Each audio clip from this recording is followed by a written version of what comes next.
नमस्कार दोस्तों, स्वागत है आप सभी का ऑनलाइन फर्स्ट यूट्यूब चैनल पर। इस वीडियो में हम बात करें कई बड़ी और लेटेस्ट अपडेट के बारे में जो कि संबंधित है यूपी टीजीटी बीजीटी को लेकर। जैसा कि दोस्तों आप जानते हैं, यूपी टीजीटी बीजीटी भर्ती को लेकर जैसे ही कोई नई और बड़ी जानकारी सामने निकल कर आती है तो सबसे पहले आप सभी को ऑनलाइन फर्स्ट यूट्यूब चैनल के माध्यम से दे दी जाती है। इस वीडियो में हम बात करें टीजीटी बीजीटी 2022 की परीक्षा के बारे में। परीक्षा के साथ साथ अगर बात की जाए नहीं मिल रहे परीक्षा केंद्रों के बारे में।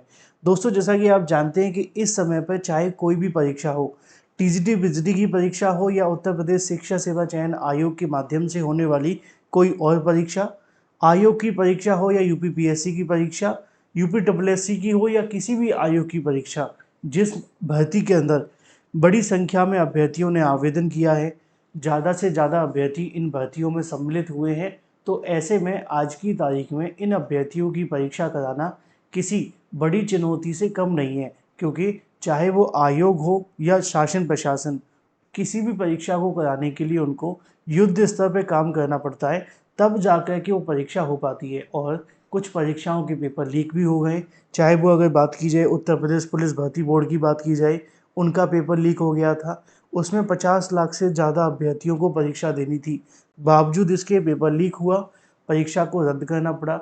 आरओ एआरओ की परीक्षा हो, 11 लाख से ज़्यादा अभ्यर्थियों ने परीक्षा को दिया, पेपर लीक हुआ। ऐसे तो बहुत सारी परीक्षा हैं जिन पे पेपर लीक के आरोप लगे हैं, लेकिन सरकार ने माना नहीं है, वो बात अलग है। तो उन परीक्षाओं के बारे में क्या ही कहें, क्योंकि उनकी लिस्ट तो बहुत ज़्यादा लंबी है। चाहे वो टीजीटी 2021 की परीक्षा अम्बेडकर नगर वाली हो या 69,000 शिक्षक भर्ती, एडेड जूनियर प्रिंसिपल वाला कारनामा हो या इसके अलावा लेखपाल की भर्ती, यूपीएसआई पुरानी भर्ती हो या इसके अलावा और भी तमाम तरह तरह की भर्तियां, उनमें समय समय पर कहीं ना कहीं इस प्रकार के आरोप लगते रहे कि पेपर लीक हुआ है। लेकिन अगर बात की जाए सरकार के निष्कर्ष को लेकर तो उन्होंने कंसीडर नहीं किया है।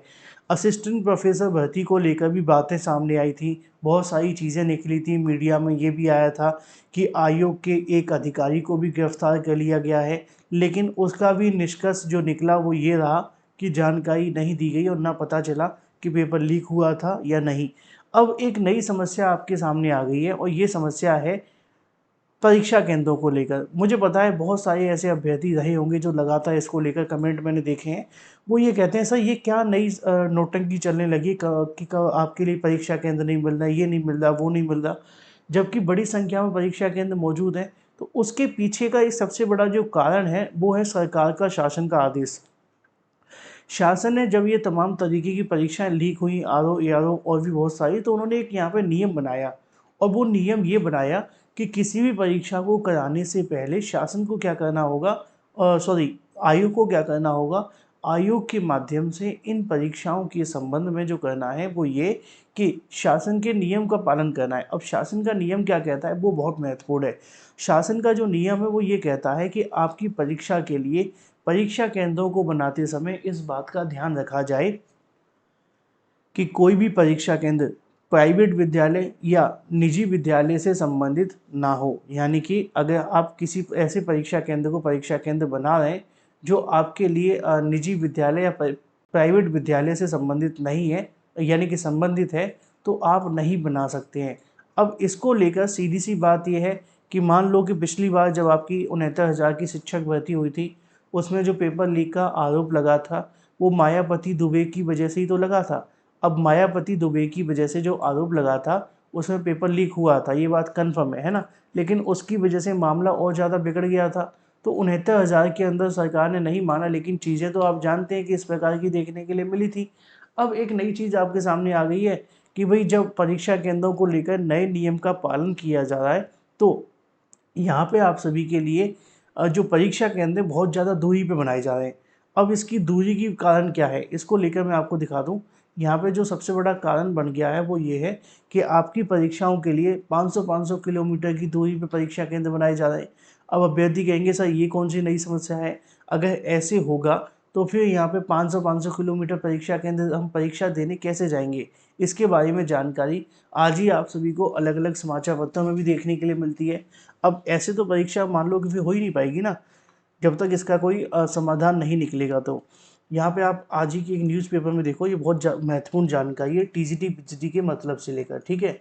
लिखा क्या है वो आप सुनिए।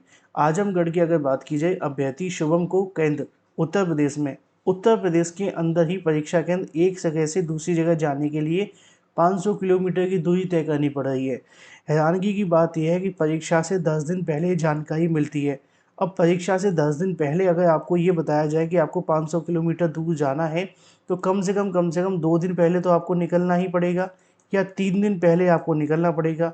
10 दिन पहले जानकारी मिली थी, 3 दिन वैसे काट दो, बचे 6 दिन। अब 6 दिन में आपको ये सारी चीज़ें प्रोसेस करनी होंगी, चाहे वो आपकी रेलवे की टिकट हो या इसके अलावा और भी बहुत सारी बातें।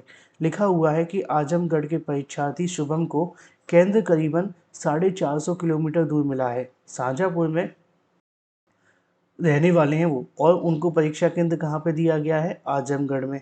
शाहजहाँपुर के अमर सिंह की अगर बात की जाए तो उनको जो केंद्र मिला है वो 325 किलोमीटर दूर मेरठ में मिला है। इन्हें परीक्षा के साथ ही अब इस दूरी की चिंता सताने लगी है। ये तो मात्र उदाहरण है, लेकिन इसकी जानकारी और भी आगे लिखी है कि प्रारंभिक पात्रता परीक्षा को कोई सीधी नौकरी मिल जाने की भर्ती तो परीक्षा मतलब भर्ती परीक्षा नहीं है। फिर भी निष्पक्ष और पारदर्शी परीक्षा कराने के नाम पर उत्तर प्रदेश अधीनस्थ सेवा चयन आयोग ने 300 से लेकर 500 किलोमीटर की दूरी तक के परीक्षा केंद्र बना दिए हैं। इससे परीक्षा केंद्रों की तैयारी करने के बजाय महिला एवं पुरुष अभ्यर्थी परीक्षा केंद्रों के जिले तक आने जाने में और वहां रुकने के प्रबंध करने में उलझे हुए हैं। जिन महिला अभ्यर्थियों के घर में पुरुष नहीं है, वे इस चिंता को लेकर और भी ज़्यादा परेशान है कि दूसरे जिले के परीक्षा केंद्र तक कैसे पहुंचा जाए, है ना, और वहाँ पे किस प्रकार रुकेंगे, किस आधार पे जाएंगे। अगर ट्रेन में आरक्षण की बात की जाए, यानी कि रिजर्वेशन को लेकर, तो सीट कंफर्म न मिलने से उनकी मुसीबत और ज़्यादा बढ़ जाएगी। यह प्रदेश में 48 जिलों में परीक्षा होने जा रही है ना। तो अब ये समस्या क्या है? अब यहाँ पे अगर आप आयोग को पूछोगे कि भाई आपने ऐसा क्यों किया, तो वो कहेंगे हम तो परीक्षा केंद्र आप सभी के लिए इसे बनाए कि पेपर लीक ना हो, है ना, परीक्षा में पारदर्शिता के लिए। अब नुकसान किसका होगा? आप लोगों का। अब 75 जिलों में परीक्षा केंद्र बनाए जाते हैं, तो एक खास बात ये देखने के लिए मिलती है कि 75 जिलों में परीक्षा केंद्र बनाने से आपके जिलों में परीक्षा केंद्र तो मिल जाएंगे, लेकिन परीक्षा तब भी आपके ज़िले में नहीं होगी। क्यों?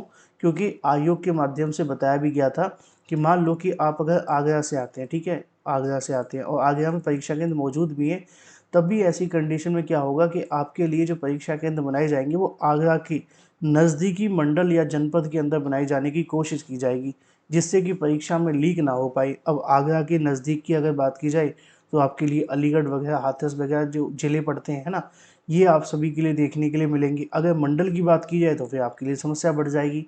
इसी तरीके से लखनऊ की बात की जाए, है ना, तो लखनऊ के आसपास प्रयागराज आप सभी को वैसे आसपास नहीं है, थोड़ा दूर है, लेकिन मंडल की अगर हम देखें तो मंडल प्रयागराज आपका पड़ेगा। तो ये चीज़ें आप सभी को देखने के लिए मिलेंगी। अगर परीक्षा होती है तो फिर आपको थोड़ी लंबी दूरी तय करनी ही पड़ेगी, तब ये परीक्षा हो पाएगी। अदरवाइज़ तो ऐसे केंद्र नहीं मिल रहे, फिर तो परीक्षा कभी हो ही नहीं पाएगी, है ना। अब देखना दिलचस्प होगा कि शिक्षा सेवा चयन आयोग इसको किस तरीके से कराता है। हालांकि पहले परीक्षा जो होने वाली है वो पीजीटी की होने वाली है, और उसको लेकर उन्होंने परीक्षा केंद्रों की सूचना भी मांगी थी। अभी कितनी परीक्षा केंद्रों की सूचना मिली है, इसके बारे में जानकारी आपको कल या परसों तक मैं आपको दूंगा, और उसके आधार पर आगे की चीज़ें तय होंगी। जो भी सही सटीक ऑथेंटिक जानकारी होगी आपको इस चैनल के माध्यम से मिलती रहेगी। चैनल को सब्सक्राइब करके बेल आइकन को दबा लें, वीडियो को लाइक कर दें। Thank you for watching this video.